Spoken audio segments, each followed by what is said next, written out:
Alright, welcome back to Shooting It Straight. New concealed carrier aces my techniques.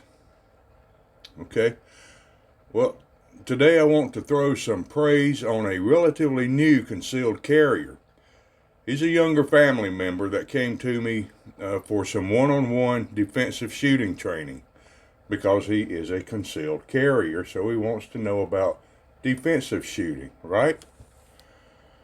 Well, I sometimes conduct this sort of unofficial training only for select friends, relatives, and a few cops, whenever I am physically able to do so. Now, of course, it's all free. I don't need any compensation for it. I enjoy doing it. I miss it, actually. It's just I can't physically do much of it. And this is all done on my own private property, by the way, back there in the yard. I own all that property, all those woods back there.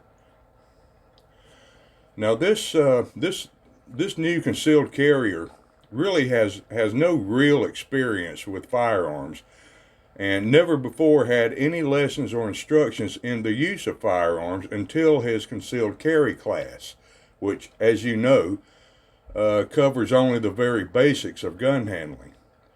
Now, prior to that class he had, I did go over a few topics with him concerning simple mechanics, such as grip technique, sight alignment, a jaw stroke, and so forth, in an effort to prepare him for that concealed carry class.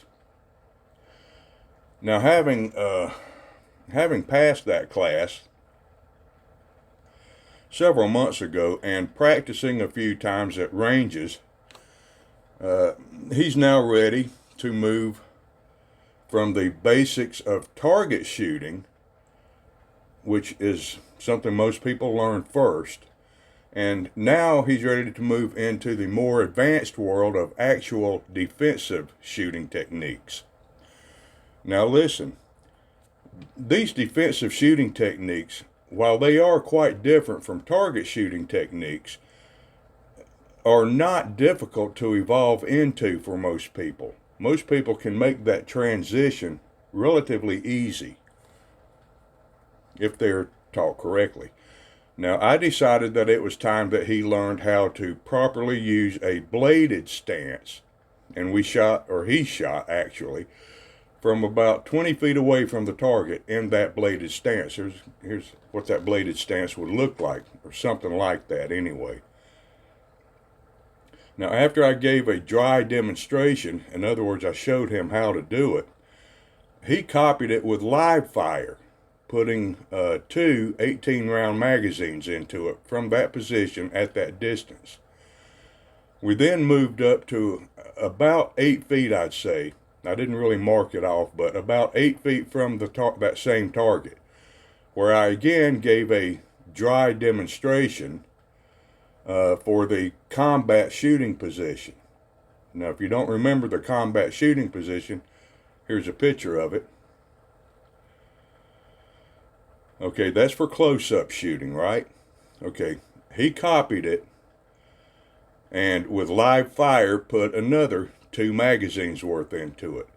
Now here are his results from that shooting, from those 4 magazines, using it in 2 positions while using his Canik TP9SA. And this is his actual regular IDPA target. This is his actual target right here. Okay.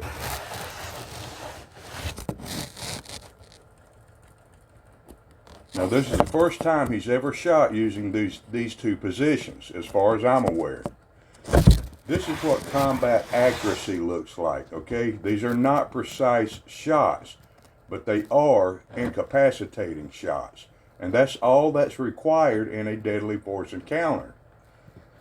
Now, I think this clearly demonstrates that the defensive shooting techniques that you always see me pushing on these videos can indeed be quickly learned by newer shooters, and with very good results. I have proof of it right here. All right. So, all right, fellas, that was just a quick video. I just wanted to pass along something positive, you know, a little bit of encouragement and maybe some inspiration. Don't be afraid to try these shooting methods yourself. You may be pleasantly surprised, and you'll definitely be better prepared. Well, that's all for now. Thanks for watching. I'm Antonius, and we're shooting it straight. Ciao.